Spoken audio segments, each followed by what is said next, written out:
All righty, guys. Let me get the microphone here.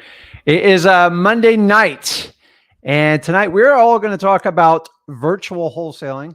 I get a million questions about this subject, and I want to go into it in rather grave detail. And if you have a virtual operation or you're thinking about setting up one, this is the perfect stream for you.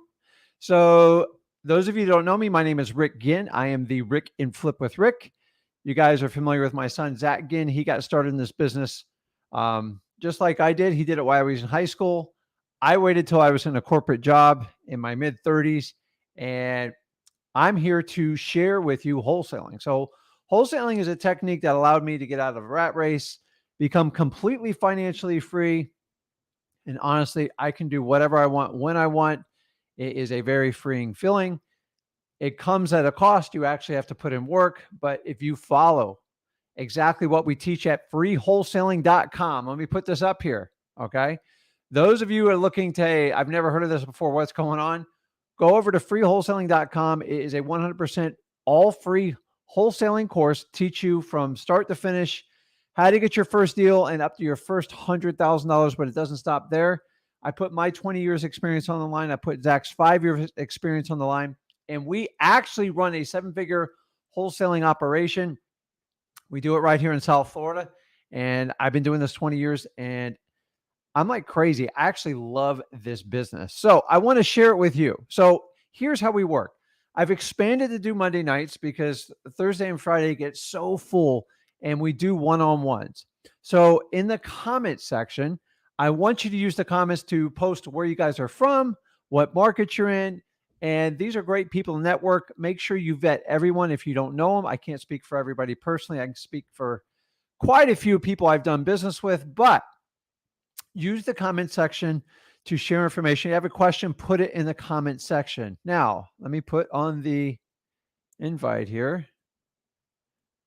Okay. And I will put in how to join the one-on-ones live. You just click that link. The idea is if you want to work on some deals together, if you want to talk about your virtual wholesaling operation, honestly, anything you have to do with wholesaling, I am wide open for it. So we do this so we can share as much content and information for you. Guys, I don't have a course. I don't have anything to sell you. So when you do the one-on-one lives, I'm going to give it to you all. I don't hold anything back like most gurus do. Let's face it. If you got to sell something, you got to keep it behind a brick wall. And the only way to get through the brick wall is pay them. I don't do that. I make plenty of money wholesaling. I just think coaching wholesaling as a whole is, well, I'm not going to say any more on it. So, so that's it. So I'm going to go through probably about 20, 30 minutes and go through virtual wholesaling. And if you've never done virtual wholesaling or you're considering doing it, this is a great live to be on. I'll share on that. So do me a favor, guys. Make sure you put your comments and your questions in there. I'll answer them as much as I can. And my God, make sure you are subscribed to the Rick Ginn channel. My son has a channel too, Zach Ginn, and we both collaborate on the Flip with Rick channel. So make sure you subscribe to all of them. And for God's sakes, give me some love on this. I do this for free. I do this as a service. I do this to create a legacy. And I really want to pull back the veils on wholesaling and show you how to do it from a successful wholesaler's operation. And guys, this is who I am. This is how I operate. And I don't have some like crazy sales pitch to give you. So without further ado, if you guys are brand new here, go to freewholesaling.com. We'll show you how to get started with everything. It's 100% free. Just jump in there. And that is the best place to go. So let me check my comments before I get started. What's up, Corey? What's up, Tom? What's up, Paul? Shay? Oh my gosh, there's a lot of you on here. That's awesome. Denzel, Justin, Jim, Steven. Boy, you guys are early to the party. I love it. Olivia, as always. And so let's get into it. So let me get started here. Let me find my notes here. So we're talking everything about virtual wholesaling. And just so you know what the definition of virtual wholesaling is, when you do a market in relation to wholesaling outside of your physical local market. And I would say anything outside of 75 to 100 miles, because I call those kind of outskirts areas. So if I wanted to say go to California, Nebraska, um, Alabama, Tennessee, North Carolina, Virginia, and I'm in Florida, that would open me up to a virtual wholesaling market. So let me go through the reason why people like to do virtual wholesaling, because sometimes you guys are in markets that are just so established, um, so mature, and so thick with investors that a lot of the average price points are starting at $1 million plus. And if you go to places like San Francisco, LA, New York, um, Miami, these are all places that honestly the price points are just so in left field. Wholesaling, to be honest with you, it's not prolific there.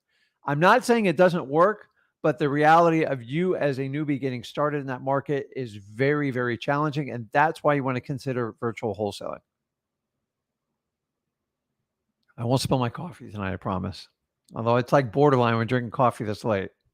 So, so that is the difference between virtual and local wholesaling. So local is anything 75 to 100 miles within your range there. And then virtual is basically you're definitely going outside your state lines. Let's talk a little bit about the advantages and disadvantages of doing these types. Okay, before I get into it.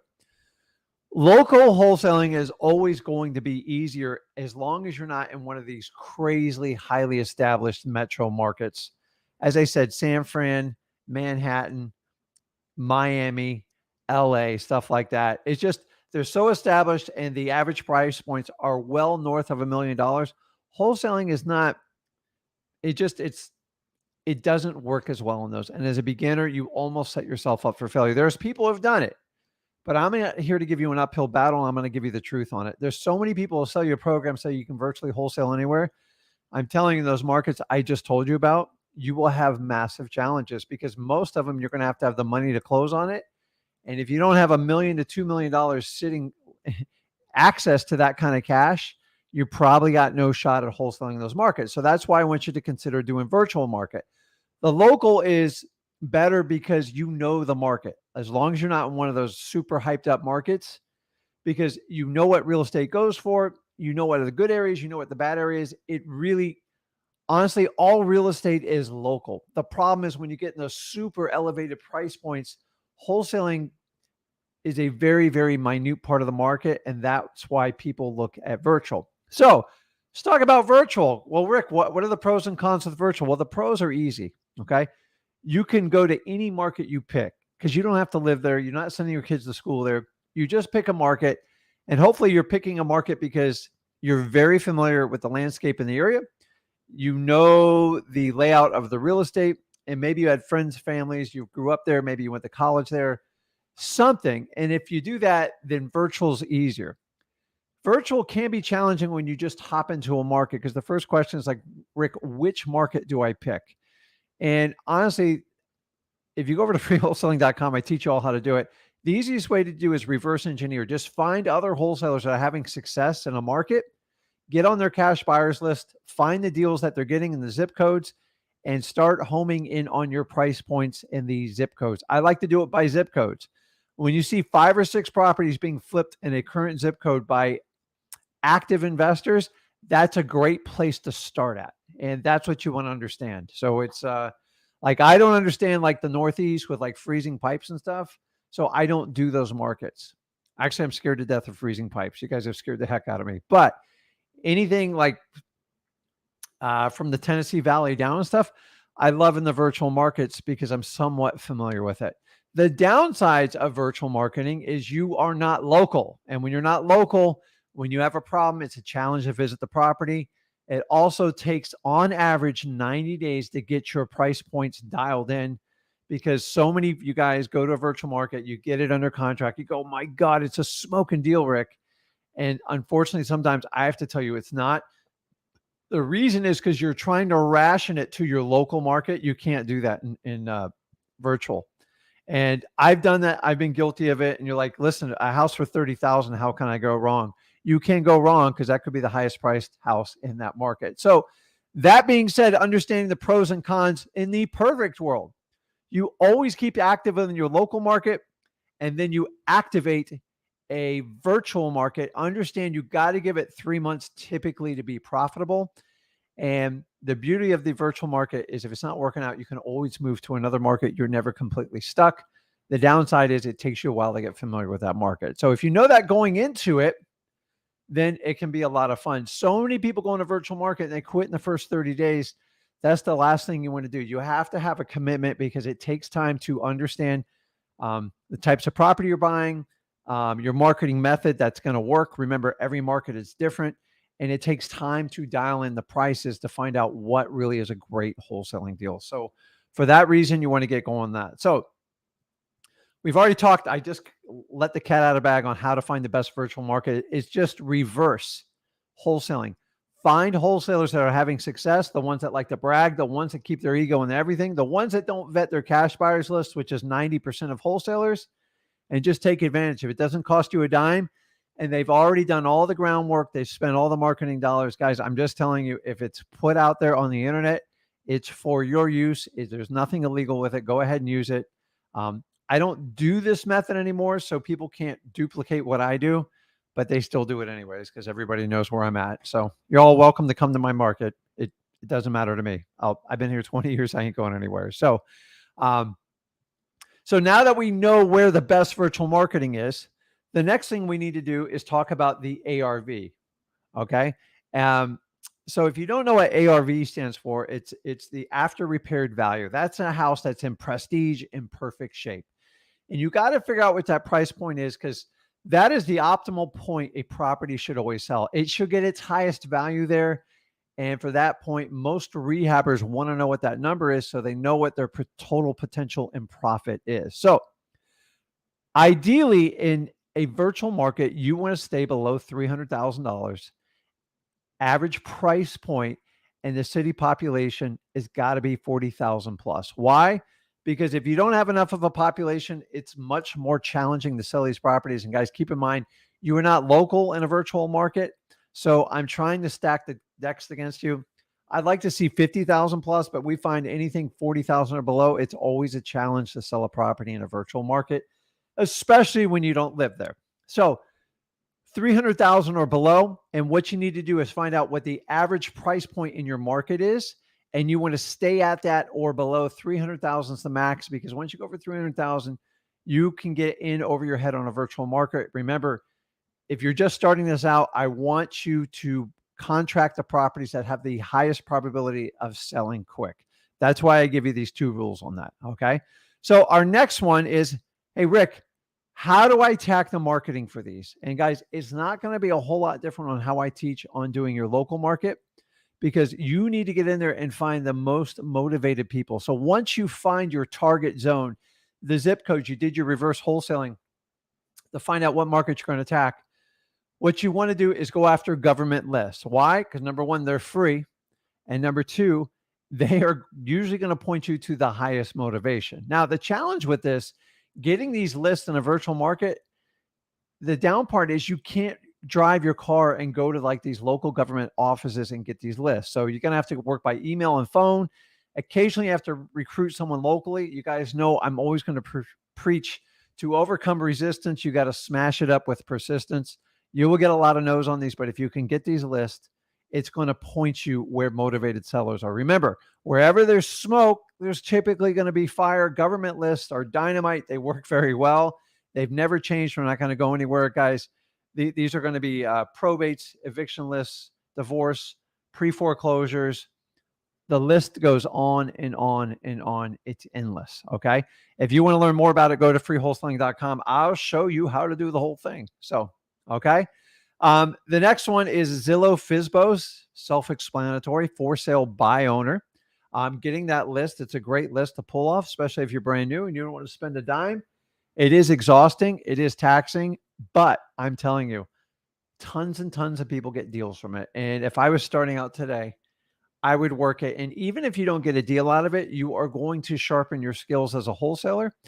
I want you to make sure you use our techniques in freewholesaling.com and apply it when you do those cold calls, and you want to make it work. The other way is you can partner up with other wholesalers. They don't even have to be wholesalers. People who just want to get into real estate investing. Remember, the person that finds the leads should be very handsomely rewarded, because that's the hardest part of this business. So if you get a JV, don't put the screws to them, cut them in. If they're doing nothing other than providing you lead, get them involved, get them excited, because not only can you get them paid on that lead and you can give them a marketing fee, but you want them to bring you more leads. Okay, guys, I do this all the time in my local market, and you guys know I do it all over the country. Some deals are better than others, but once you get them in, it is a great way to get leads, because once you learn the skills at freewholesaling.com, you have the ability to take down any type of deal in wholesaling. So those are easy ways to find free motivated sellers. So let's switch over to, hey, Rick, what if I want to spend some money?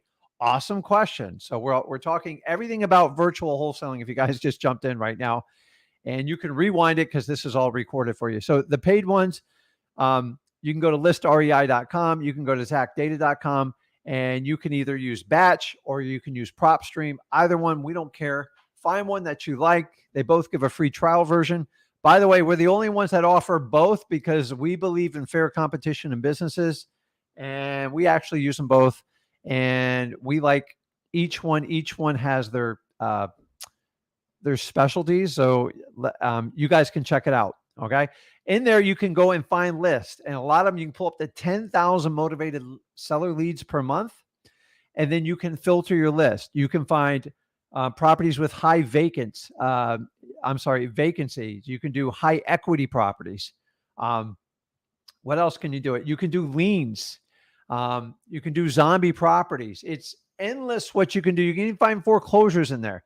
And without me going into detail, so I don't tie up the whole live stream, is you can actually learn how to do this at freewholesaling.com. We have an entire list section. If you want to pull these types of lists, we tell you how to exactly set the filters, and you can use that. And by the way, these services are very relatively cheap, less than $100 a month. Well worth it over paying an employee or paying a private person to pull leads for you. So this is your paid version. You have your free version that gives you 2 combos to get deals at your fingertips whenever you want to do it. So let's talk about talking to sellers virtually, because I don't know about you, but this was probably me and Zach's biggest challenge when we got into virtual marketing, because nobody had like a really good answer to us. So it becomes it becomes a real challenge because you can't physically meet them.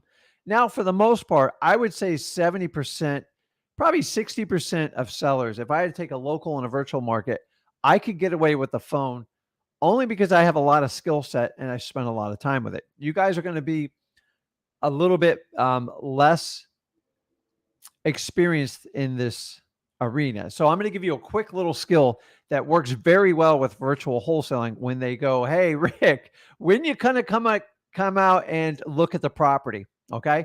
So the biggest primary difference in virtual is you have to get them to commit to sign a contract over the phone via computer on like a DocuSign or any type of e-signature. Okay.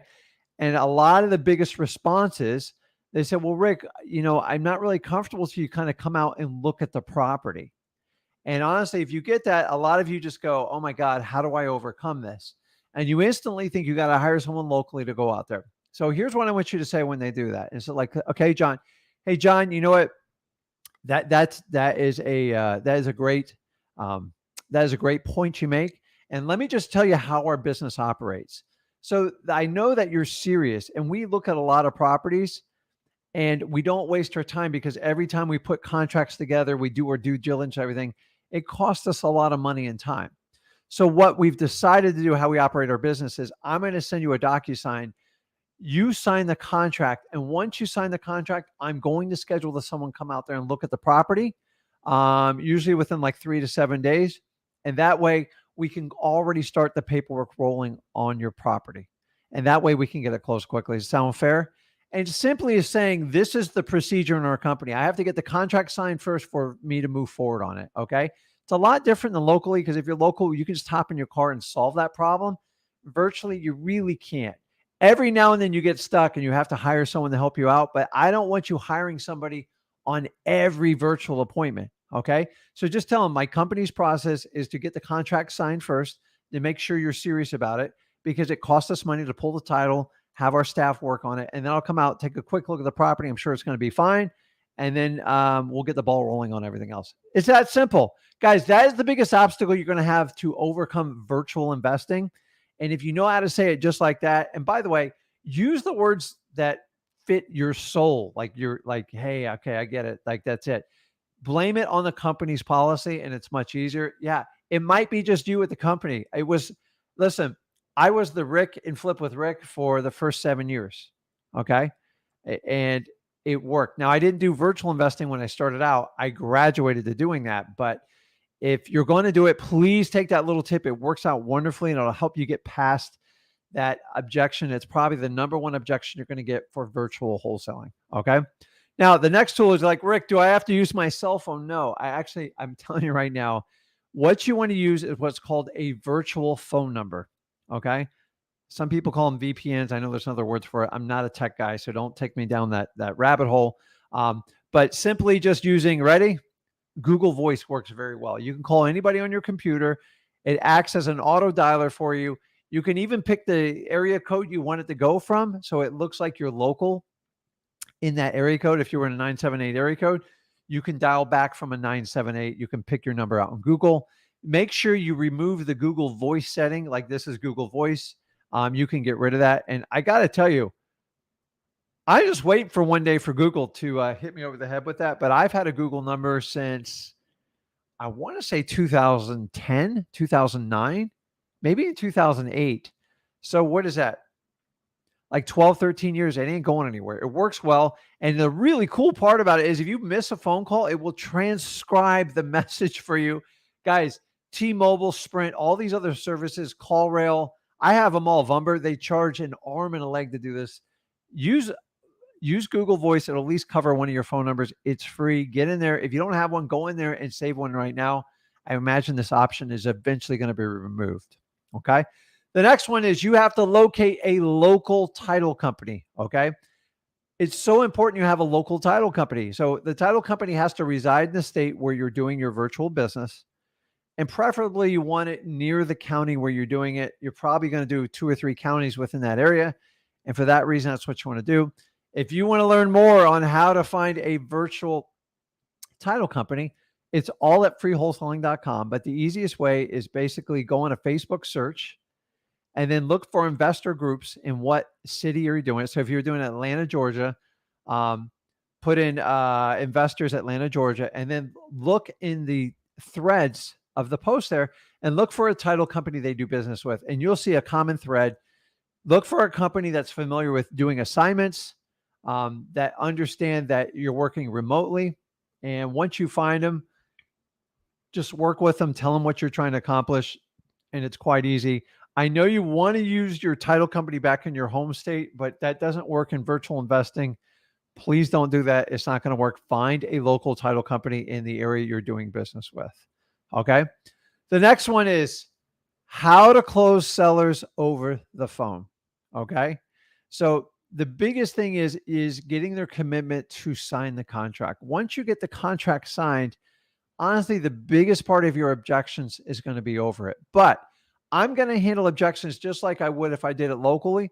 Here's the difference, guys. When you're on the phone, you have to hyper pay attention to their tonality, to their speech, to how loud they are, how soft they are, how excited they get, how nervous they sound.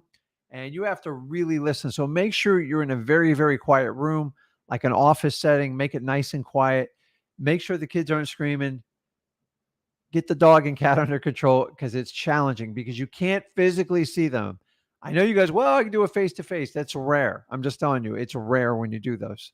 So when you get there, when talking to the seller over the phone, you have to answer every objection. And the best way to do this is go over to freewholesaling.com. We teach you the sequences. We teach you the 4 qualifying questions, MCTP. If you guys don't know what that is, I promise you it's all in free wholesaling. We're going to talk about motivation, condition of the property, time frame, and pricing. And remember, price is never a motivating factor. It's just a result. That's all it is. Okay. But we still need to know what they need for the house.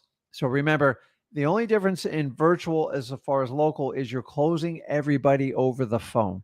And it's so important you pay attention and you follow the methods we teach in qualifying and disqualifying motivated sellers.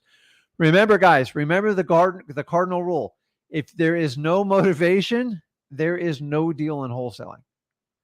I promise you, you will spend hours and hours running around in circles and you will get nowhere because they are not motivated. A person who's only motivated by price needs a realtor or they need to suffer in the FISBO box for about 6 months to a year. Then they come over and talk to us wholesalers. So it's so important to understand that. Okay. The next one, you're going to use an e-signing service, DocuSign, Dotloop, Adobe. My God, there's so many now. You guys pick whichever one's the easiest for you and is a reasonable cost. Don't make this difficult. Make it super simple. Here's another tip I do for you. Whenever I'm doing an e-sign or like a DocuSign, especially if you have older people, try to do it with them over the phone and walk them through opening the email. I know that sounds crazy, but it's true. In worst case scenario, if an elder person or anybody doesn't have computer, they have this thing called overnight mail. You just go over to the United States Postal Service. It's about $25 for you to ship it to them.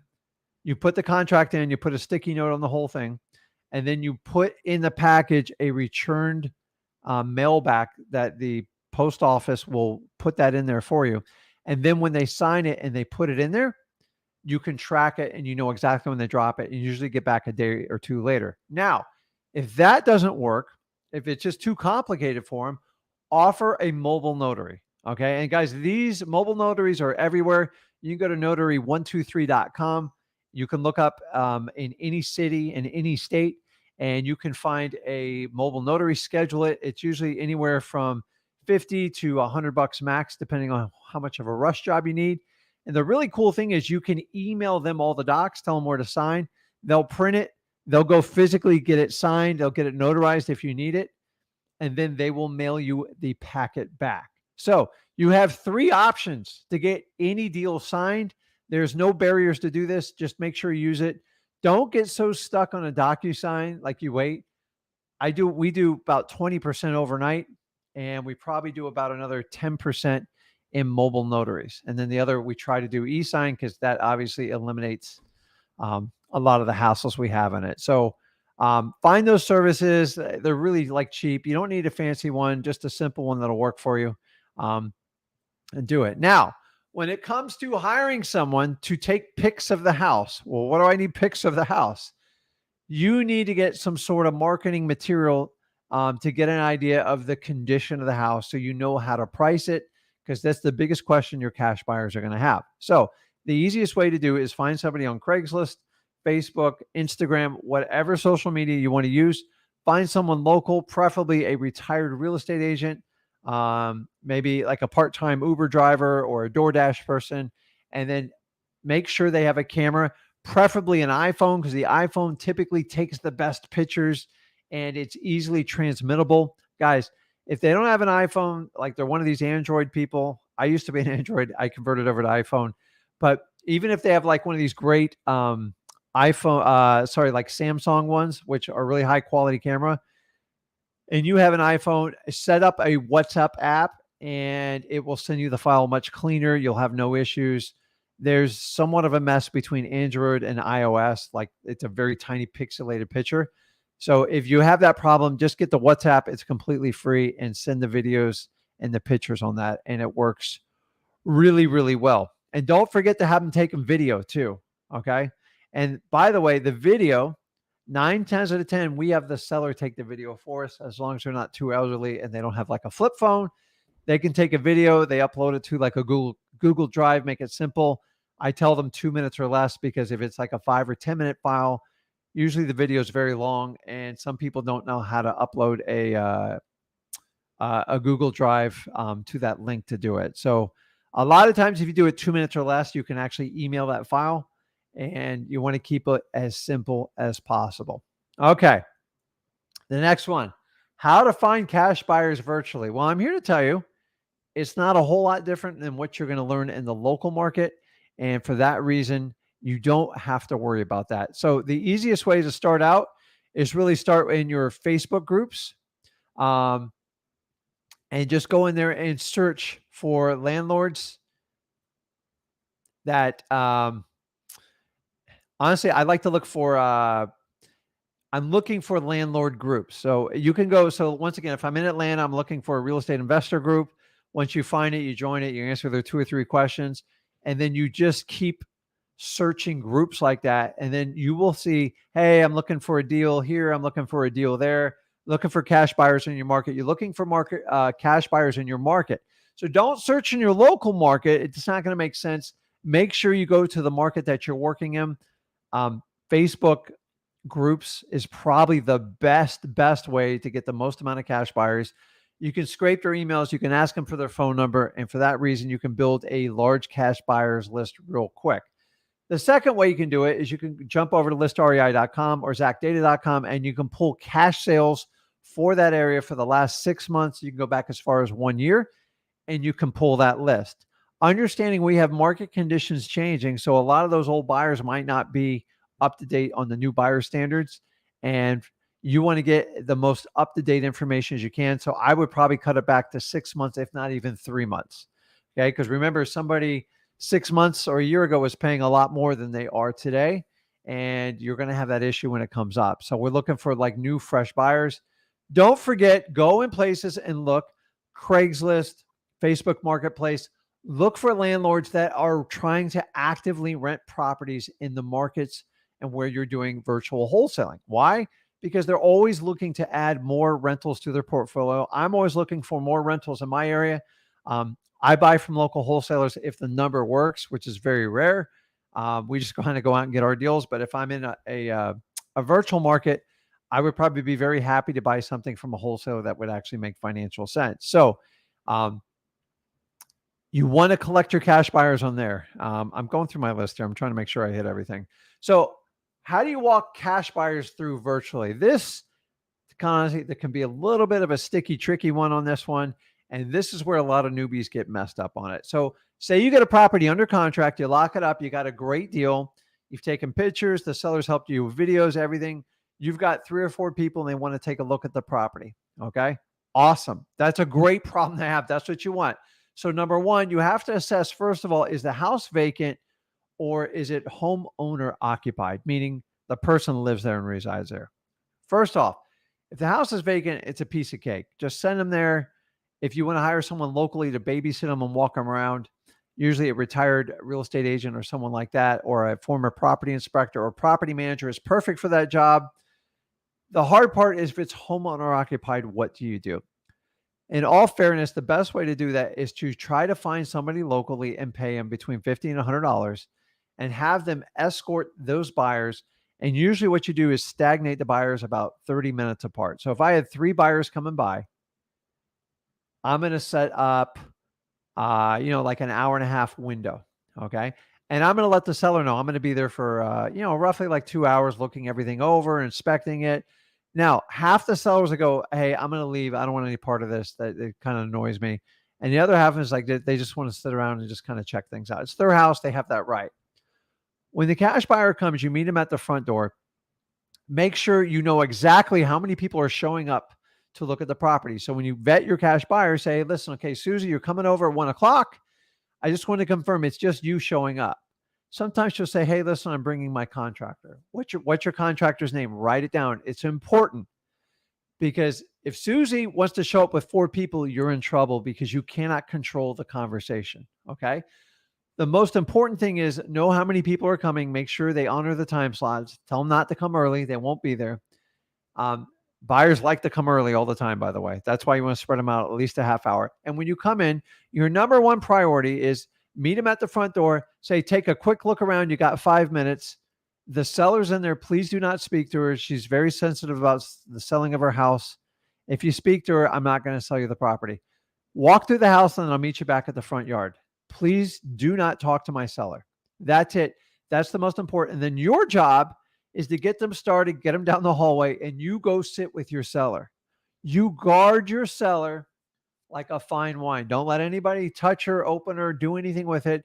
The biggest risk when you bring a cash buyer to a property is them talking directly with the seller and them thinking they can scoot around you, or getting your seller upset and creating problems where you don't need them. This is the most important part. I get them in the house and get them out as fast as I can. And when they want to discuss price, I'll go out to the porch. I'll go out to the car far away from the seller. And then I'm keeping my eyes peeled for the the other buyer to come in. When they come, I tell them they got to go. And 9 times out of 10, they're always just saying, well, I got to think about it. I go, well, that's fine. I got like 3 or 4 other buyers coming. So we're going to make a decision on this today. So don't think too long and hard about this. It's first come, first serve. That's it, guys. That's as simple as you're going to need it. Now, keep in mind, you're going to need a runner or boots on the ground to help you do this when you have multiple sellers. And honestly, the $50 or $100 is well worth it when you have multiple buyers. You've just got to take stock in your seller. If your seller cannot handle it, you need to assess the situation, because usually you only get 1 shot, maybe 2 shots to sell them. If you have a cooperative seller, you can yank between 4 and 6 people in there. But remember, this is why we want you to vet your cash buyers as much as possible, so you don't have to waste time figuring stuff out when they get there, find out they're not really a cash buyer. And then you only get so many people to show the house to. You don't want to waste it. So it's brutally important. Okay. The best person for this is, as I said, a realtor, a JV partner, a hire person, Facebook, an ex-property manager. I like Uber and DoorDash drivers because they got a lot of time in between their hands. But Facebook is one of the best places to find these people, and it works really well. So once you get your cash buyer through that, you can have them sign a assignment of contract. And guess what? You can have them do it on an e-sign, a DocuSign, the whole 9 yards. Or what I like to do is send it over to my title company, have them go by, leave their deposit, and sign the assignment of contract. And the assignment of contract is simply another contract that attaches to your original contract. And basically, they're fulfilling your place. And basically, you close the deal and you get paid at closing. And you just keep doing it over and over. So I get so many of you guys asking me about, hey, you know what? How do I do virtual wholesaling? The biggest challenge is you just got to get started. You're never going to have every question answered.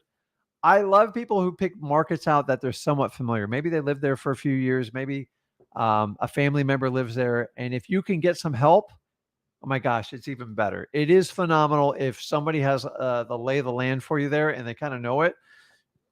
Because then you just have to bring your marketing skill sets and your ability to talk the sellers to the table, and then use the practice that we teach over on freewholesaling.com.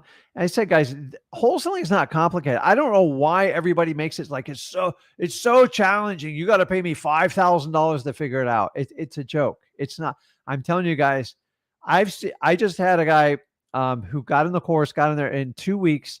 He got a deal. He's making like $42,000. And he told me straight up on a phone call, Rick, I just followed what you were teaching. I wasn't overly confident, but I had just enough confidence to convince the seller. And now I'm jacked. And that's what I want you to understand is we all go through that same set of emotions when we go to wholesaling. You are no different than me. You're no different than anybody else we do here. And I want you to understand that. So let me go over to the comment section. As I said, I posted. Let me see, did I put it up here? I will put it on here again. So if you want to jump on the live, let me get this off of here.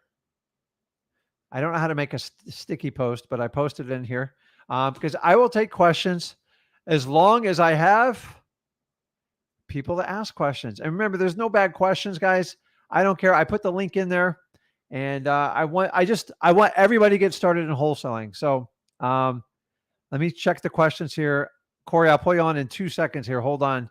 Guys, get in line here because I don't know, man. I got a hurricane bearing down on me. I'm not sure how many more questions I can answer this week. I'm just kidding. As long as we got power, we're still going to go. So look at this. Steven in South Florida. I started wholesaling in Broward County. Actually, I grew up there. So guys, if you want to hop on the link, it's towards the bottom of the comments. You'll see it in there. I just posted it up there. Awesome, Denzel. I appreciate you, man. Look at all these markets, man. It's awesome. So What's up, Omar? So, PDD, do not tell people you have 60 grand to invest, because you know who's going to come after you the hardest? There's this thing called a real estate coach, and most coaches have less than like 3 years experience, and they want to take $5,000 to $10,000 out of your pocket to tell you how to do it, because they don't do it anymore. So I don't want you to spend a dime. So go over to freewholesaling.com, figure out what we're doing, and let me know if wholesaling rings a bell to you and get you excited. And then sign up and register at Free Wholesaling, jump on these lives, and I'll show you how to turn that 60K into about 600K pretty quickly. So, okay. What's up, Shai? Appreciate you. Thank you so much. What's up, John? How you doing? So John's fighting. He hears me talking about 2 years to freedom, because that's about what it takes. It's just the truth. By the way, wholesaling coaches won't tell you that, because they think you're free in like a month or two. It's just, that's a cop out, so they can get your $5,000 or $10,000 in fees. So, no, you don't tell them you're a wholesaler. You're just a real estate investor that buys houses for cash. It's that simple. So, Justin's talking about freezing pipes ain't so bad. See, I don't know that, Justin, but see, now Justin's got a wrestling picture up there. I like that a lot. So I can't tell. He's got to post some more on that. So I'm a big wrestler. I wrestled high school. You guys know Zach wrestled his entire high school career. So I love it, man. Great sport. Little man Jay. Uh-oh. I'll pay anyone $500 to get little man Jay on this live stream tonight. Don't do that, man. I like my little man Jay, man. That's Zach playing with me. So I like little man Jay. How do you not like little man Jay? He's inspiring, dude. He's a funny guy. So Google Voice doesn't work in Canada. Well, Jose, I'm sure you can find another internet service that does. I didn't know that. So that's good to hear. What's up, Jennifer? Jennifer says, this is a big holdup in my business. I locked up 2 this week, but I don't have boots in these cities. The dispo part is what I need help with. So it is a challenge. But Jennifer, like I'm telling you, it's going to be a process in figuring your dispo challenge.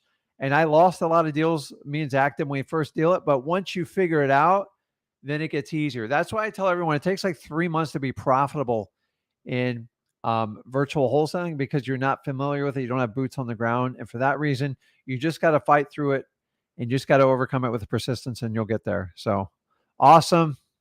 Exactly what I needed. JB's late, but I'm here. That's cool, man. Steve says, how much do I pay someone to take pics and videos? It's completely up to you. 50, 60 bucks usually gets it done. $100 if they're going to meet with multiple cash buyers and help shield you against your seller, or maybe help you get something signed from your seller. It might deserve like $100. So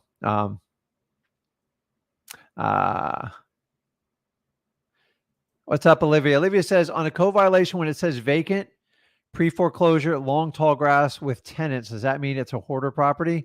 Not necessarily. It just means it's a really rough property. It has the potential to be a hoarder property, but I have no idea. But you got to get in contact with the seller and see if there's any motivation there. So that's it. So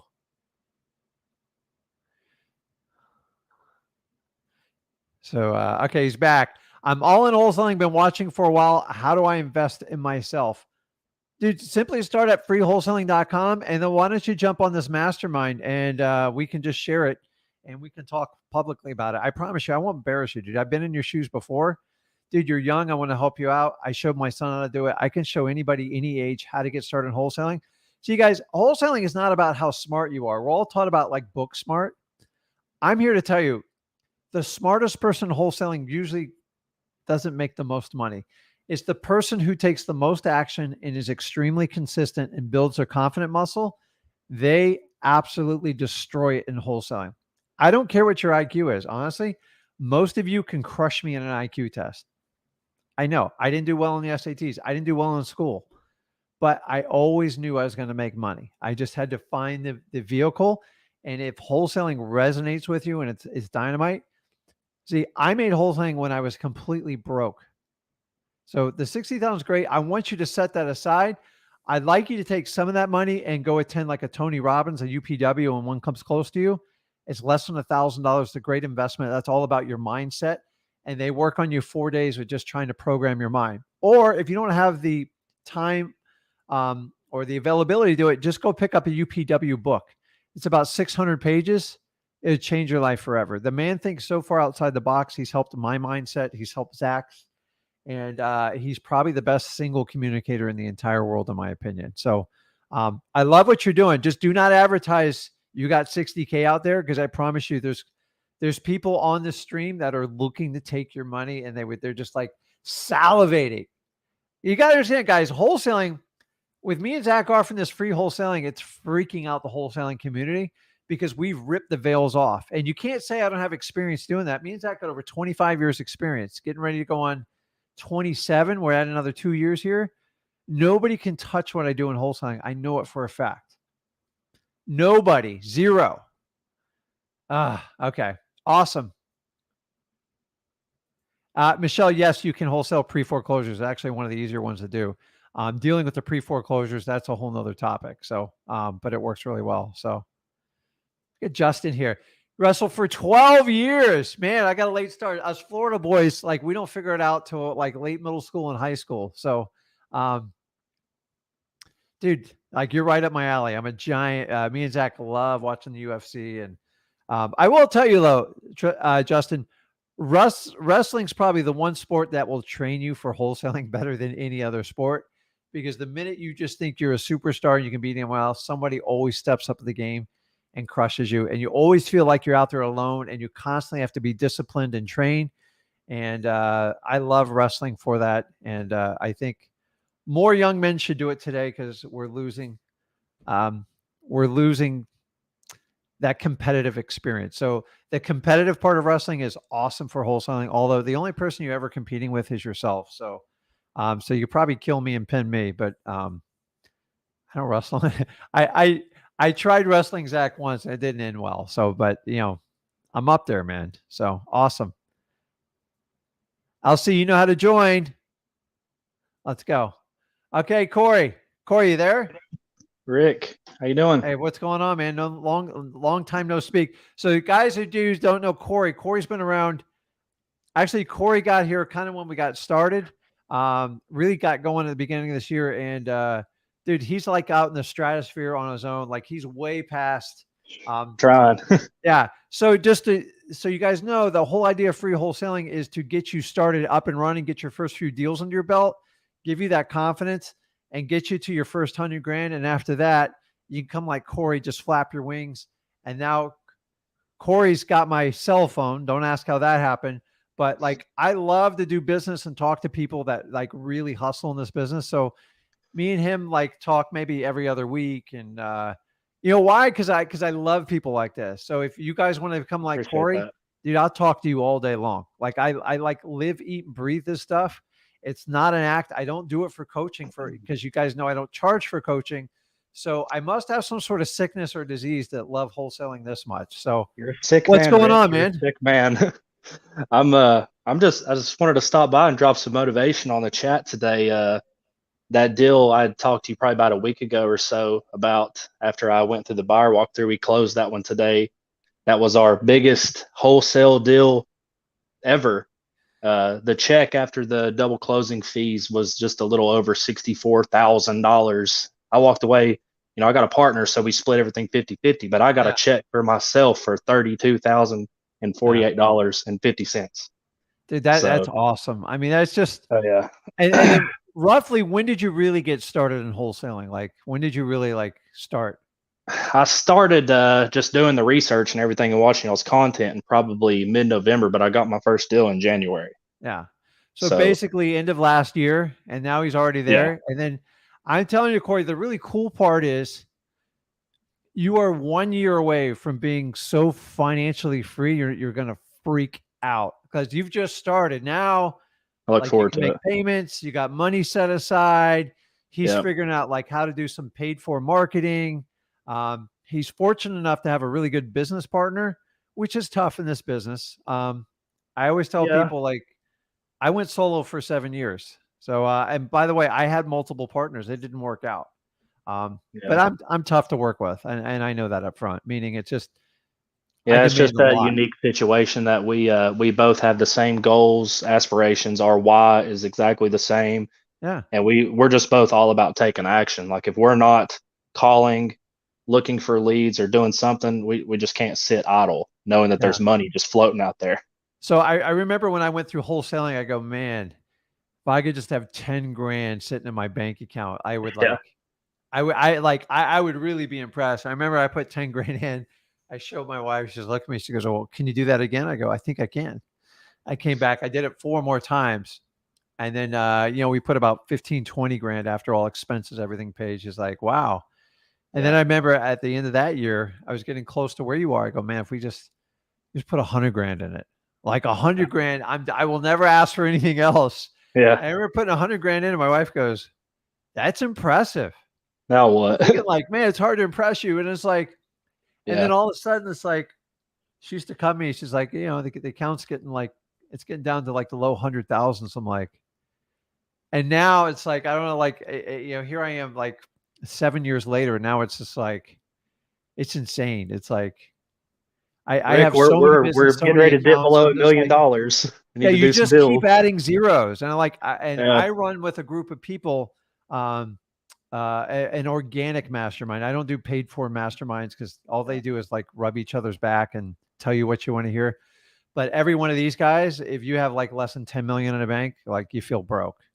I And that's remember who a I try to saying that you aspire said. to, like, what's Yeah. that? I said, I remember a saying that you said. It was a while back. I heard you say it, but you said hustle until your bank account looks like a phone number. Yeah, you just And I like think one about day you that every turn around day. and like, holy crap. And then the funny thing is, um, so I have a lot of accountants and bookkeepers, and like, so I have to have a meeting every quarter. And I go, I'm like, so I remembered a business I opened with my son, and I completely forgot about it. I'm like, holy crap. Like, wow, that's really good. Just had a bunch of rental property. I just forgot about it. Zach manages it. And I'm like, holy moly. Like, every time I Yeah. turn around, I'm like, so every time, here's what I do, guys. When I make money, I put it away. I try to Yep. buy something that buys me really good cash flow, and I pretend I'm broke, and I go and try to find like my next deal. And that's Yeah. that's how I do real estate. If you sit on that money and go, "Oh, I'm just going to," you can't. Like, money has to be used, or it's going to be taken away from you. So what I do is, once you, so when you're a wholesaler, it's active income. It's a job, right, Corey? I mean, you work for it, Yeah. right? Oh yeah. Okay. So your job is the reality. If you do wholesaling right, you don't have to do wholesaling forever, but you don't ever really have to stop it. If you run it really well, you can set up a business and it'll pay you for the rest of your life. So if you ever meet a coach that says, "I stopped wholesaling," it means they failed at it. I'm Yeah. sorry. It's just the truth, because I have an entire staff that runs my wholesaling. I'm not involved in it at all, although I do, because I actually enjoy doing that stuff. And you Yeah. get it like up and running. And then the idea is, once you make money, you got to figure out how to keep it. And that's a whole nother lesson that I would love to teach you guys. I've learned how to keep it. I'm just trying to find the highest and best use for it. And it's a constant evolution, because none of us were taught any of this in school. I guarantee your parents, for the most part, didn't teach it to you. And the thing is, the reality is, most wholesalers will make a crap load of money, and then they'll smoke through it. And you only got to Yeah. do that once or twice, and you go, okay, I got to figure this out. You guys work way too hard for your money, and I want you to find ways to keep it. So Corey's next venture is start taking this money and investing it, because once you do Yep. that, is you just start getting residual income. And then after 5 or 10 years, you're like, I don't have to work anymore. What do I want to do that makes me fun? Let's go talk to people on Yeah. the internet about wholesaling. Let's drive every guru nuts and make this free, because I'm not dependent on Oh this man. income. And Yeah. that's what I'm doing now. And if I didn't set up all those investments over the last 10 years, I wouldn't be speaking with you guys doing this. And now, fast forward, I taught Zach how to do it at a very early age, so he didn't have to make all the same mistakes I did. And I want you guys to pass this knowledge down once you master it. But remember, this is like an airplane. When the mask drop down, you have to put the mask on yourself and take care of you first Yep. to get your business up and running. And then you can take care of your family for the rest of your life. And like Corey, so what did you do before you did wholesaling? I worked at a plant that made glass for houses and things like that. And how long did you Blue do that collared for? work. I only worked there for probably about a year, and after that, I worked in the oil field, just back breaking work for years. And how did you find wholesaling? I know you told me the story, but share it. So I came across a TikTok video just talking about it, and then I started looking up wholesaling on YouTube and came across y'all's channel. Just went through all the content and everything, and I had a lot of questions starting out. I just hopped on the lives, got my, you all held my hand in the beginning and answered all my questions. It seems like every time I would get a question answered, I would have 10 more. But eventually, got my first deal, got my second deal, and I was like, hey, kind of getting the hang of this. Let's start, being a little bit more proactive, actually trying to make something out of this. And then before you know it, I was at work one day, and at the time I had like 3 deals that were waiting to close. And Yeah. I was like, what am I even doing here right now? And so I left, and I've just been wholesaling full time ever since then. And now, like before we close that deal today, we have 4 deals in escrow right now. So we got 3 more waiting to close. I got to find some more. I get nervous when all my deals are currently assigned and I don't have any new I contracts know. in. I'm It's like, I got crazy, to isn't find it? some deals. Yeah. And then So Corey, what's your favorite marketing method, if you don't mind sharing? I love, as far as like seller outreach, I love cold calling. SMS is my second. Yeah. Reverse driving for dollars is really good. But when I first started, driving for dollars and code violations were the best ones for me. Government list, I mean, you guys push the government list really hard. They Uh-huh. have never disappointed me. Yeah. So And it's to be completely transparent, if I look at the deals I've pulled from, like, because we have our cold callers, they call like the vacants and all the other lists you can pull from PropStream. But if I break it uh-huh. down to how many deals have I pulled from like PropStream or batch lists versus government lists, the government list or like reverse driving for dollars, things like that, it it's just a entire different level of deals that you can get. So That's cool. And Corey, have I ever taken $1 from you in any shape, form, anyway? Have I? no, you never Or asked, but have I ever asked you for it? no. No. You So didn't you guys, didn't like ask me for a discovery call. You didn't ask for my credit card. You didn't nothing. All I didn't do is help. charge me to sign up for the course. Yeah. So So when I tell you guys to hop on these things, I truly want to help you out. And yeah, Corey's been around kind of when we're figuring things out, so I appreciate it. But to be honest with you, he just did what he needed. Like, if you do exactly what I tell you and like take the action, that's it. and then you Exactly. have to make some adjustments. Nothing's ever perfect, and that's why we do these one-on-one lives. I challenge any other wholesale or guru that does one-on-ones. They don't. You have to Yeah. pay a monstrous fee to get a one-on-one, and I'm here to dispel all that. The funny Yeah. thing is, I was told you will never be successful in what you do, Rick, because there's no skin in the game. Yeah. I think me and Zach have over 1,500 testimonials. I never asked for one of them. Yeah. Okay. I've You don't never have to. asked anybody for a testimonial. If I You don't did, have I'd to probably because I get, mean, this stuff is life changing. yeah, This changes people's lives. This changed my life. yeah, So I didn't pay for this, but I feel like I owe that at least in return is to tell other people who are skeptics, like, hey, this works. Like, I got a stack of HUDs in there in my office. I've shown the checks. Like, it works, but people overcomplicate it. And my yeah, response they is do. just Wholesaling follow is the, actually it's pretty yeah. simple. Wouldn't you I agree? mean, I mean, the basics of it's, it. it's straightforward. Now, I mean, if Yeah. you get into like creative financing and stuff like that, if you're not Yeah. That's good. experienced, it can be complicated. But the basics, you're just assigning a contract. It's simple.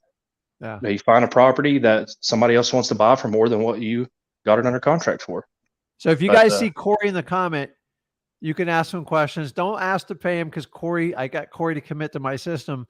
I'm not going to The take your money, money. the guys, the true money in life is in wholesaling. I'm not knocking coaches like you want to coach, but there's too many wholesaling coaches. This is why I do the wholesaling for free. Yeah. All these coaches, by the way, have been through nothing but an up market, and they're all trying to figure out what's going to do when the market like comes back like it is. And I'm telling you, like they're gonna have to figure it out the hard way. But Yeah. to each his own. If I'm transparent, I give you a course. Why not jump on it? And then you can use my course, even if you want to pay the guide and compare it. I promise you, in 30 days, you're going to throw the other course away. Because the problem is, you have to pay the money, then look at the course. And if you don't like the course, what are you going to do? And it's Yeah. like, for that reason alone, people are telling me they're signing non-disclosures and stuff like that. Guys, you shouldn't sign your life away for someone. It should be the opposite. They should be helping you out as much as possible. And now most wholesaling courses have like an 8 to 12 week cutoff. That's ridiculous. It takes longer to learn this business than 8 to 12 weeks. I'm sorry. Yeah. You can get a deal, but like to learn the business, that's ridiculous. So at free wholesaling, you come back as long as you want. I don't care. And as you get successful, I like to be, I'm kind of everyone's friend, but like successful people, I kind of make my own inner mastermind group. And Corey's definitely there. So at some point, we'll have to do a physical event. I don't know how to do it. I Oh, don't like to waste that'd be money. I don't awesome. like people hopping on planes. I'd rather you guys spend time with your family. Yeah. If you got to go to a seminar to get pumped up to do wholesaling, I promise you it's going to have a $5,000 or $10,000 price tag. That's why they pay tens of thousands of dollars to hold these events to get you super excited. And honestly, I'm just going to give you the down dirty work to get a deal. So Yep. figure out which one you guys want: a boat ride, you want a fancy dinner, you want a beautiful hotel room, or do you want Rick and Zach showing you how to get your first wholesale deal and get you the first 100 grand? So guys, Yeah. Don't be chasing down Corey. Like when he wants to answer a question, he's usually very generous with his time. And I appreciate him always helping out on these live streams. And that's what I want, more people like him. I probably got about 50 or 60 people, not quite at Corey's level, but are just about there. And they're kind of in the same mantra. And I love it. So anything else I can help you out with today? Although I'm going to probably start calling you for help here at this rate. At the rate you're going, man. I'm not at that level yet. I still gonna need some help every now and then. That's why I called you there a week ago. I thought I made a no, but it ended up working out okay. No, it's people will test you, and Yeah. it makes you better in the long run with it. So Yeah. So okay, I just wanted Corey. to hop in and share the motivation and let everybody know that this stuff's legit. Awesome. Follow the Okay. course. Well, I appreciate you, Corey. Thank you so much, man. Awesome. All right. Have a good one, Rick. Okay. Tony says Corey's a beast. Guys, he basically started in January. Now, dude, he's buried in deals. And I didn't know Corey. Corey just decided to take me and Zach's advice. He jumped on it. He started jumping on one-on-ones. And then before I know it, dude, like he just, every time I talk to him, I'm closing this, I'm closing that. It's like absolutely crazy. So somebody asked what UPW was. It is Tony Robbins' version of Unleash the Power Within. It's his like core seminar. It's really good. Like if you've got problems like with your mind being stuck, honestly, it's probably one of the best places to start, because it helped me clarify when I was leaving a corporate job and everything, like what was my priority. So, okay, let's keep rolling here. LC, you there? LC. LC. Okay, I'm going to come back to you. Tristan, you there? How's it going? Good, man. How you doing? Doing pretty good, sir. I just had a couple questions for you. First one was I'm trying to get a contract for a signing, and I did find one on your website, but I'm not sure. Well, I'm in Denver. Okay. I'm just not sure if it's legally applicable here, or if I should consult an attorney or something. Okay. You need an assignment of contract or a contract? Assignment of contract. Okay. So if you go over to freewholesaling.com, it'll all be right there for you. Okay. Honestly, I've almost used it in every state that I'm aware of. You can't really screw up an assignment of contract because it's just taking over the rights. Okay. Just so you know, an assignment of contract, the contract has to be assignable to use it. If a contract's not assignable, you can't use it. If it's assignable, honestly, almost any of them will work. But the one we provide you at freewholesaling.com, I've tested over 20 years. I've been to court multiple times. Like I've been through the ringer with this thing, man. And not many people say they can be tested like I have. I've had everything known that could possibly happen on a contract on that thing. So I highly recommend using it. You're crazy if you don't use it. Awesome. As far as the contract, sometimes you have to review it with a local attorney in your state. And I always advise everyone doing that. So Tristan, as long as you have an assignable contract, you are good to go with the one at freewholesaling.com. Sounds good. And then for the first thing we said before, for the contract, how would I get one of those? Just like, well, you're talking about a purchase and sales agreement? Purchase and sales agreement. Yeah. Okay. So at freewholesaling.com, we teach you, you got to kind of prepare your war chest. So number one, We have a simple 2-page, basically PSA contract, which is purchase and sales agreement. It's wholesaler contract. It's simple. It's very simplified. There's only one spot for the seller to sign. You put in the price in there and the deposit and the dates, and that's it. That works for people who want simplification in their life and don't want it complicated. Yeah. If you have an analytical person and they want to pick it apart and they want to review it with attorneys and they want their sister and the realtor to look at it, go to your state and find out the state approved contract by the NAR Association and the Bar Association, and they usually have one contract. It's ridiculous. It's usually like 13 to 20 pages. Yeah. It does the exact same thing. Just to make sure your contract's assignable and you have an inspection period in there, and it actually works the same thing.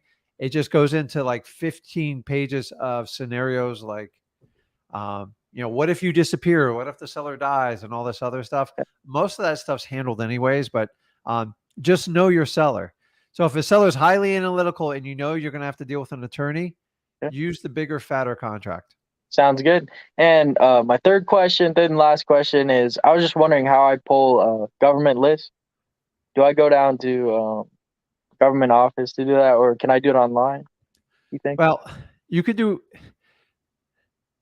technically send an email, but you have to know where to send the email. 9 out of 10 emails get rejected. You're 50-50 over the phone, and in person, you have the highest probability. So you got to find out which government list you're going to attack, and then you just take them down one at a time. There's no one department that takes them all down. So if you're going over to code violations, you usually got to go over like to the building department or like the city hall, and you got to go over to there. Honestly, you're going to have to drive to that one because it's brutal to get over the phone or email. As far as probates, evictions, all that fun stuff, you got to go to your county courthouse. All right. And honestly, if you want to get the probates, you're probably better off doing it. Listen, whenever you can go belly to belly with anyone, it's just better because people interact better. It's just easier to turn people down that aren't standing in front of you. So the reality is, if you want to break up like with your girlfriend or boyfriend, if like someone wants to send an email, text, is it easier? Yes. Is it right? No.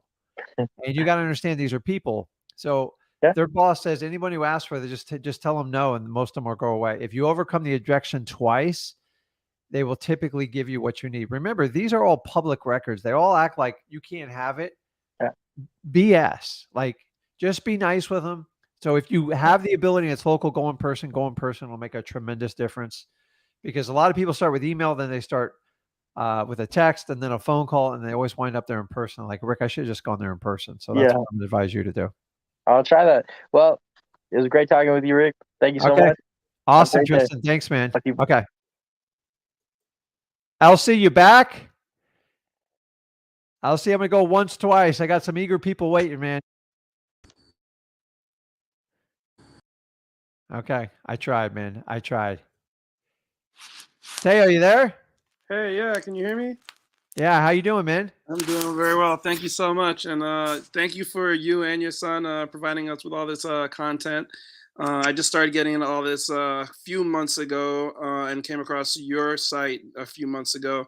I'm kind of getting off to a slow start, so it's kind of good to hear Corey's story. I'm in the San Francisco Bay Area.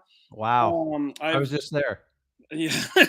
And from what you're saying, it's kind of a tough market. Yeah, everything's pretty expensive out here. No, I'm just straight up with you. It is not. The problem is it's not. Can you physically wholesale? Yes, but the problem is when you're at what's the average price point for San Francisco? It's like, well, in the city, it's over $1 million. It's definitely over $1 million. Yeah, probably closer to 2. Yeah.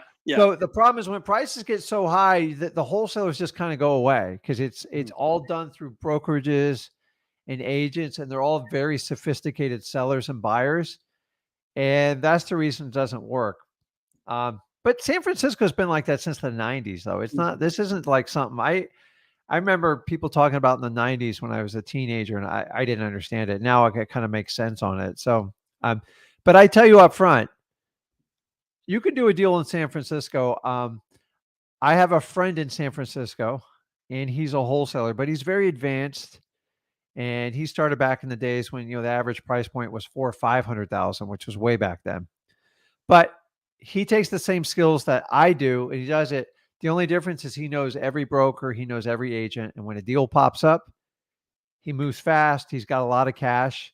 The one thing in San Francisco, it's very tough to do anything without funding. Everybody knows, like everybody wants to know who's got the money. Mhm. And for that reason, I don't want you to try to figure out how do I have to come up with like $1.5 million just to make this deal work. So I think tonight's presentation was probably kind of geared for someone like you, right? Yeah, absolutely. Did you grow up in that area? I grew up, yeah, from middle school. I grew up here, and then I went to boarding school in Massachusetts for Wow, middle you've been school. all over the place, man. Yeah, That ain't a and, cheap market either. yeah, and then 7 years in Minnesota after that. So you said on the free wholesaling website you can find out some virtual market. I mean, what strategies would you say like the next step? I literally had no traction. So have you picked a market yet? No, everything I've done so far has been out of San Francisco, Bay Area though. Okay. So the first thing you want to do is you want to find a market. So since if you pick something virtually, you want to make the best choice possible, right? So you're going to go, I want to go where I make the most money. Well, it's not always that simple. The easiest way with no experience and without getting complicated in software and data, you can use listaria.com. You can use zacdata.com. Those are our PropStream and Batch. But the reality is that's data. So unless you're like really good with like that's not my strong suit. The problem with data, here's the problem with data. It all takes time to like put together. Okay. The numbers you guys are seeing coming out with the real estate market right now, prices declining, days on market going up, it's 3 to 4 months behind. We're so much further in the hole than the data is showing us because everything is logged and everything's 30 days for the county to record. Then they scrape it. Then the realtors, the National Association of Realtors, they report it. Like the last reporting we had come out was July, guys. July. We're almost in October, and we've already seen prices are dropping, inventory is rising. So that's the problem with data. It's very delayed, and I hate that. On the buyer side, it's usually 3 to 6 months, in my opinion. So the easiest shortcut to it is because the internet is out there for everyone. Simply finding Facebook group pages, Instagram, stuff like that. Go find other wholesalers in markets you're interested. So say if you were looking in, say, Tennessee, right? Like, I kind of like it. It's, and understand everything you want to understand everything about the state laws first. Like, is it knowing the difference between a judicial and non-judicial state? Do you know what that is? Mm-mm. Okay.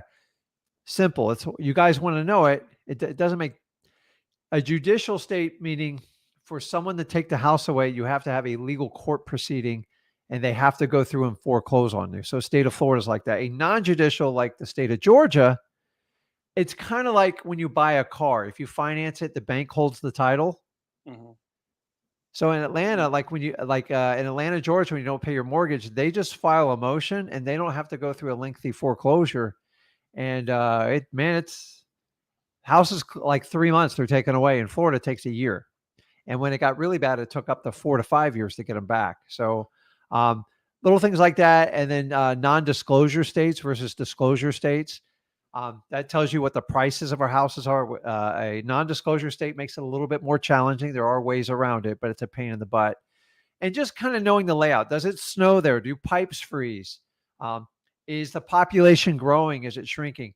You can just do a basic market research without getting complicated in data.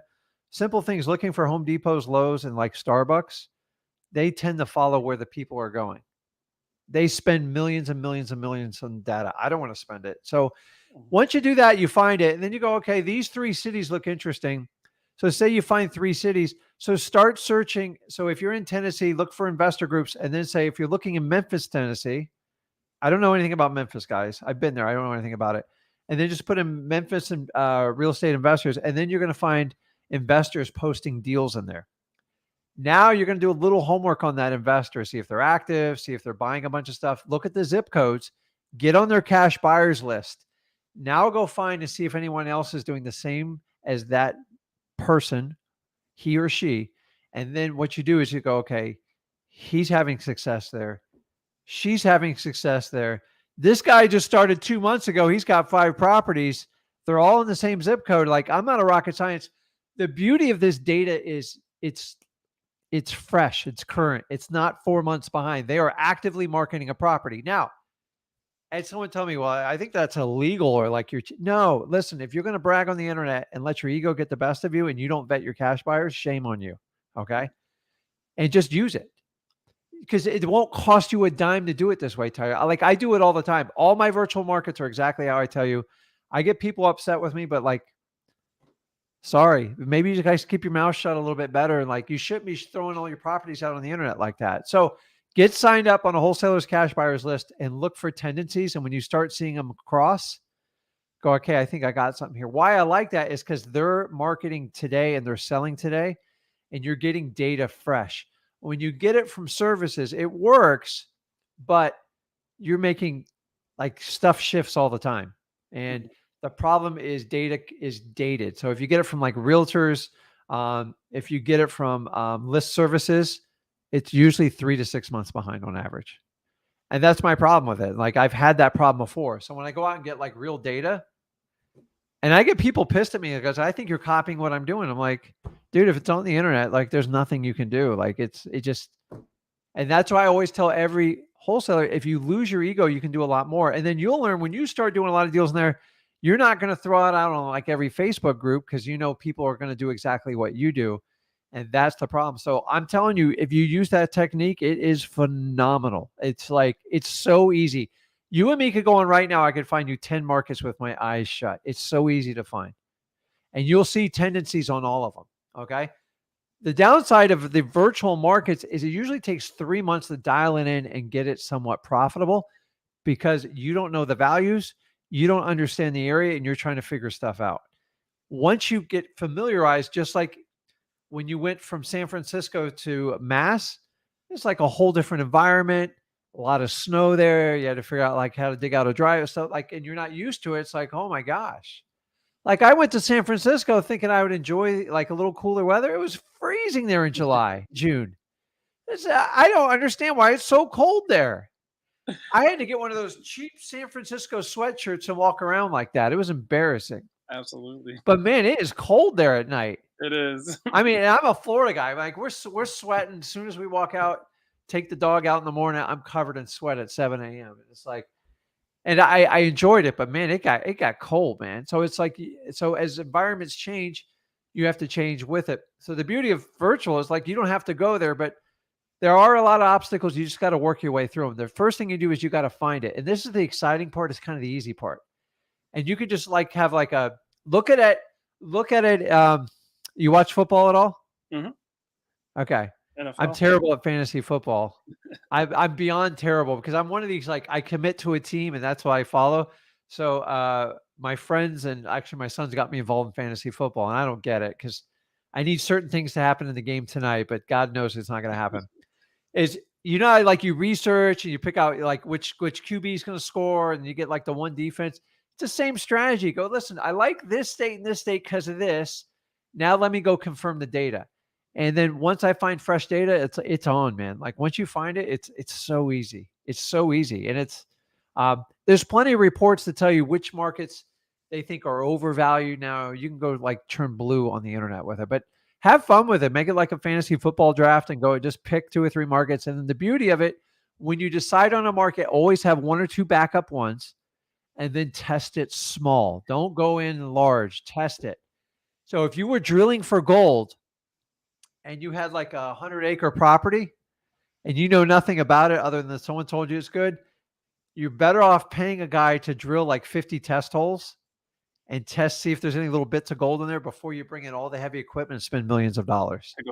Test it out. Sometimes markets don't always add up, but sometimes you can get in and out very quickly. Remember, no moving truck, no office, no employees. You can get up and move.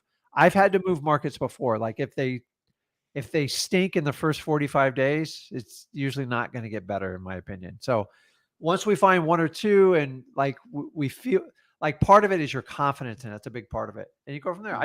San Francisco, you can always stay in, like, you have a long enough history of being there and you know values and stuff, but just to get a deal here and there, And then as you build your war chest and you have some money, then you can buy anything you want in San Francisco. But the problem is you got to put up like $1 million to make $200,000 or $300,000. It's like they're brutal about it, man. Yeah. I looked at a deal with someone to do it in there. It was like, I think it was 1.4 and needed 500,000. I was like, man, this, it's not that I have the money. It's just out of my, I don't want to, they were going to spend a year and a half building it. Mhm. And they would only be 6 months into it. You imagine if I bought that, I would have got killed. Yeah. So, you understand how to go find the market? Yeah, I'm gonna go to Facebook groups. I'm gonna try to get my name on some cash buyer lists and Cash kinda buyer crush list, it man. That's close. it, man. Because that's how you find out if they're for real. And then you'll see them start posting. And then not only that, here's a little secret. A lot of wholesalers, they want to pretend like they have more inventory than they actually have. So they fill it up with like their old deals, but you can still see zip codes. But I want to match it up to current deals to see if they're still buying in those same areas. Because like some stuff's in Tennessee doesn't even make sense anymore. They're never, like we're 30, 40,000 and now they're 150,000. It's like, but that's cheap to you, man. Yeah. And by the way, don't ever go on a market because you think it's cheap. You want cheap? I mean, you can go over to like the state of Mississippi, man. You can buy like $15,000 houses all day long, but you can't sell them. That's the problem with them. Makes sense. I've owned quite a few of them. Like they'll cash flow, but you'll never be able to sell them. So unless you want to get into that line of business, which is in wholesaling, do not enter a market solely based on price. It's not going to do you well. It's like buying a car solely based on price. You can go get a Yugo. You can get a 2-door Hyundai. It'll get you there, but you're going to have problems down the road, man. So I'm just telling you, just keep that in mind. So I'm researching. I think you said earlier it was average 300,000 ARV, 300,000 or below. 40,000. And then remember, keep in mind, if you're in like Tennessee, say you pick Memphis or Knoxville, find out what the average median price. You can go to Zillow and get that with a click of the button. You can go almost anywhere and get that. Like there's no complicated internet search to get that. And you want to stay at that price, usually slightly below. Why? People will be more likely to buy. Correct. You get the largest pool of buyers and you minimize your risk. And that's why you want to do it. On a side note, because you did mention earlier judicial versus non-judicial, is non-judicial more favorable because there might be more motivation to sell since there's no drawn out foreclosure process? Well, you can look at it on both sides of the coin, technically. You're like, well, I go there because there's no more drama and I get it done quickly. But people are very weird with foreclosure. In my opinion, either people acknowledge the foreclosure in the front and they want to fix it, or they wait till the very end when they're getting the house taken away. So in Florida, if it takes them 8 to 12 months to get the house taken away, or like say in Georgia where it takes them 3 months, and either way, the same thing's going to happen. Mm-hmm. Florida, it just takes more. You got to push more buttons to make it happen. So you have a few opportunities, but like once the house is announced it's going to auction, I'm out. Like we have an 80% failure ratio because you usually have to hire a lawyer and it gets expensive. And remember, the lawyer's not representing us; it's representing the seller, and they do wild things and they screw it up all the time. I recently had a seller. 30 days to auction. I mean, there was a ton of equity in the property. So we went and hired a lawyer and they went to the hearing and she said everything wrong. And I lost $2,000 and she lost the house, everything. I was just like, that's the problem with it. They do wild stuff because you got to understand when you get in front of a judge and you've waited a year and you haven't gone to one court hearing and now suddenly, hey, stop the sale. Judges, they really hate it. So you have to have a sophisticated lawyer. It's $2,000, anywhere from $1,000 to $2,000 to have them come up with an excuse. Now, the good thing is you can pay a lawyer to make up any excuse. They'll do it all day long.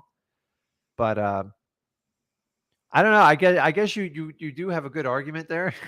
The problem in Florida is either you catch them in the beginning, mm-hmm. or they procrastinate and wait till the sale date, and they're like, "Okay, I'm ready for you." I'm like, "I told you I couldn't help you in the end."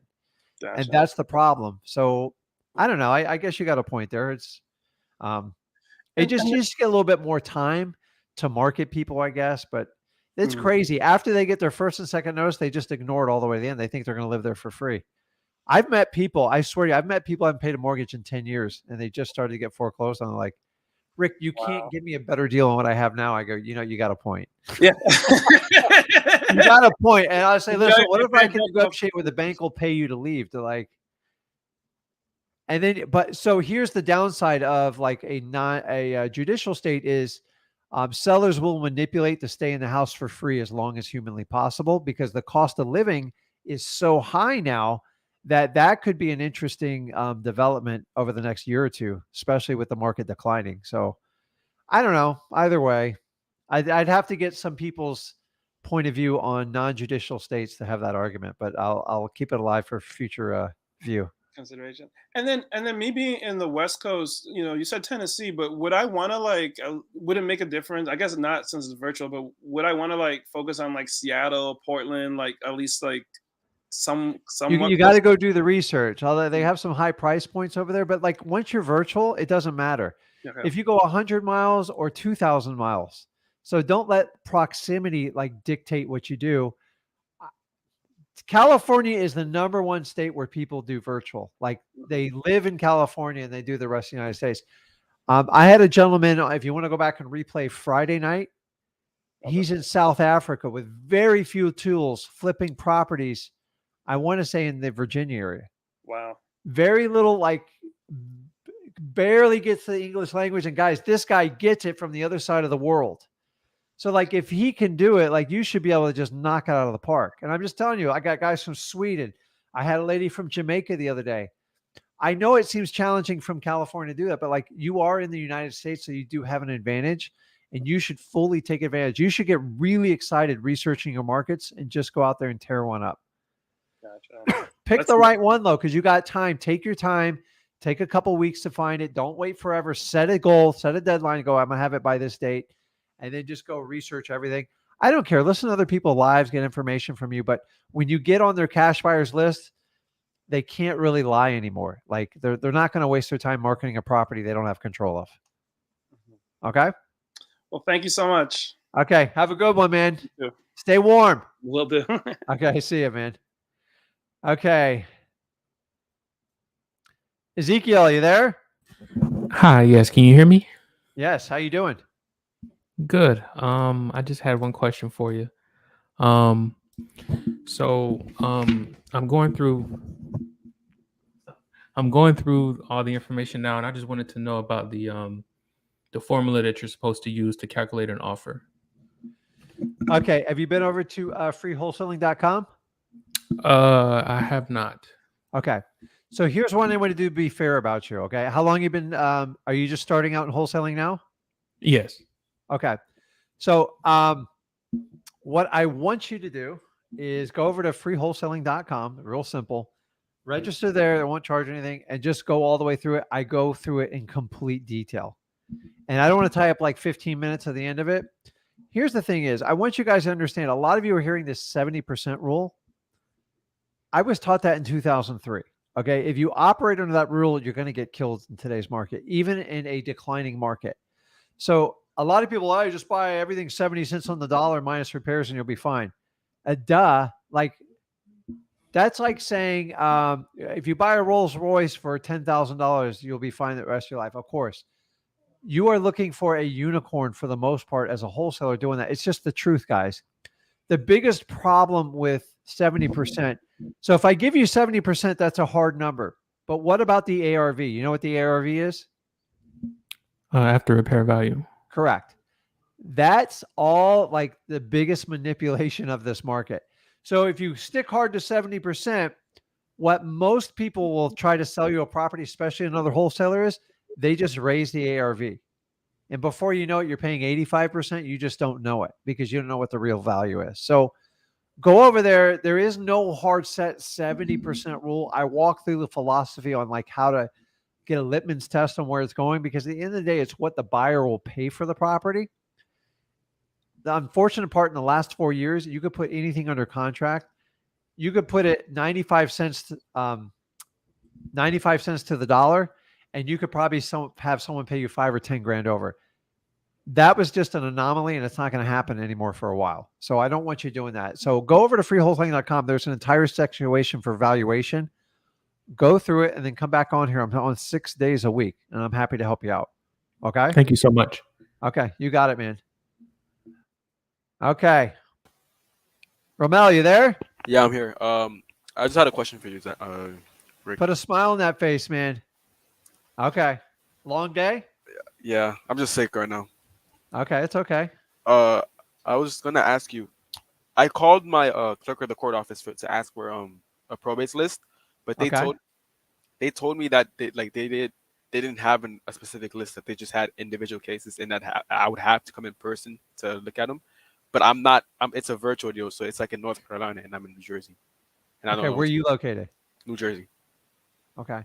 So this is where you're going to have to get creative. Okay. Okay. So as wholesalers, we have this ability to do things nobody else is like willing to do.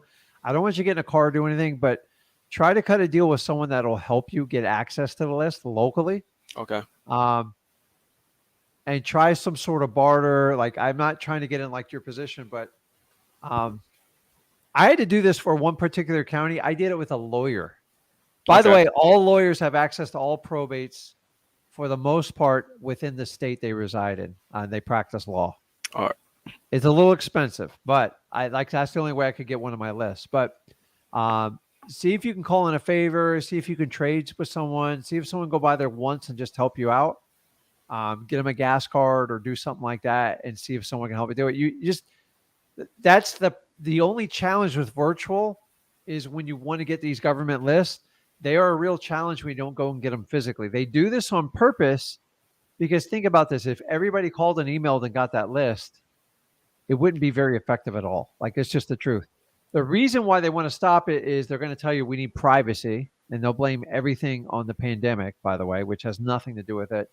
And number two, other people are trying to get this information and they sell it nationwide, and it's become a real problem. That's why you do not see any more probate national where you can buy the leads. Do you know they're like $300 a month per county? And by the way, most of the information is 3 months behind. Okay. So it's illegal to do that, and they're trying to crack down on that. I guess I don't know if it's illegal. I don't know if that's the right word to say it, but it's ruining it for everyone because they're trying to just sell the information back to you and me. So I don't have a great answer for you other than you're going to have to think outside the box and find someone locally to help you out and try to trade something. If you have a skill set, you can trade for them. If you could do them a favor within the bounds of the law, or just send them maybe like a gas card or like a gift card to like Amazon or something like that. Okay. See if you can do it that way. If anyone is watching and is in North Carolina, hit me up. There you go, guys. So you're going to have to give, well, it's up to you if you want to give a town specifically. Oh, it's in Cumberland County. Cumberland Okay. County. So go in some Facebook groups, go and post and see, listen, I just need some help. Cut them in on a deal, maybe give them a little bit, $20 for a gas card or something like that. Okay. And just find someone willing to take a risk and help you out with it. All right. Thanks, man. That's all. Okay, man. You got it. Okay.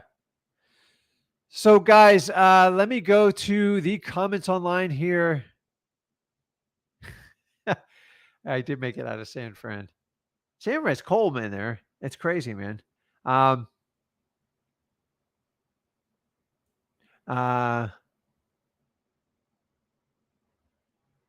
Okay. So let me pull this up here. So it says, been cold calling for 2 months. No deal yet, but I've gotten 3 leads, and I was serious. One was serious, but she needs time to think about it. The time killer. She said she wants to go with me when she's ready, but I don't want to let her slip away.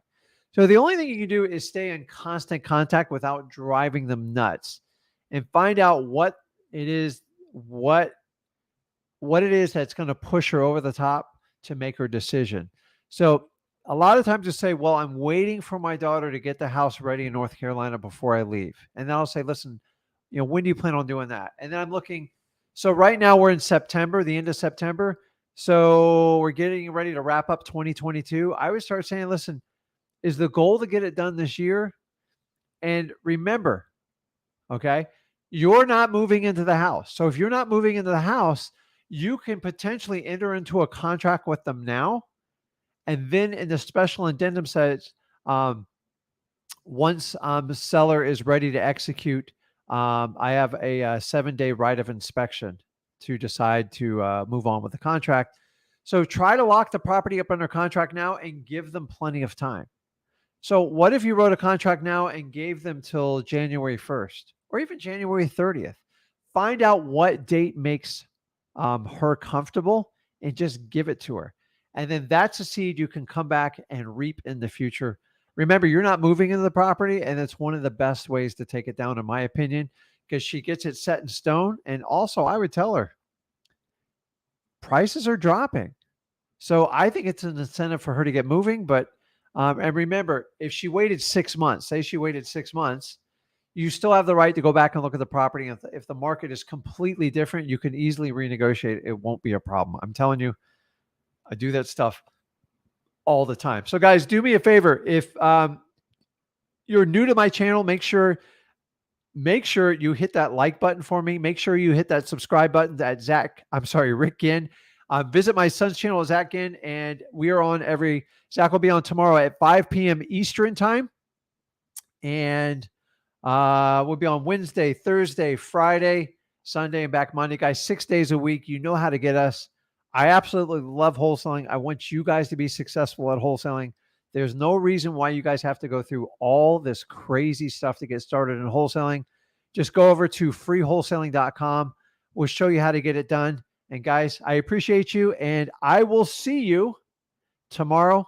Have a good one. Hey guys, Zach Ginn here from Flip with Rick, and after helping tens of thousands of people get started in wholesaling real estate and helping so many people out go from $0 to $100,000 in wholesaling real estate, I'm super excited to announce my new Wholesaling Mastery course. This Wholesaling Mastery course will have everything step by step on the whole entire wholesaling processes. I'm going to give you real deal examples. I'm going to hold your hand throughout the whole wholesaling process. This course will give you everything you need to know to make up to $100,000 to over $1 million per year in wholesaling real estate profits. Most real estate gurus out there will charge you around $5,000 for a course like this. But today, if you click on the link, you'll get my Wholesaling Mastery course for the low price of... Sell out. What? What are you doing? What are you doing? What do you mean? I knew you would do this. I knew you were going to go the course route with the guru. It goes against everything we've preached from day one. Don't be a sellout. The course is free. What? The course is free. I'm giving it for free. Oh, I apologize. Carry on. Jeez, okay. Sorry about that, guys. Yeah, duh. Do you think I'm going to go sell out as like a regular guru selling you a course? I'm not trying to make money off of you guys. Guys, over here, all you got to do is click there to just sign up. No gimmicks, nothing. Absolutely for free. It's a free wholesaling course. Literally, I've seen every single wholesaling course. I have access to all the 10,000 mentorships. Guys, I literally copied them step by step. I literally have an entire course set out just for you for wholesaling real estate. Click on that and let's get started.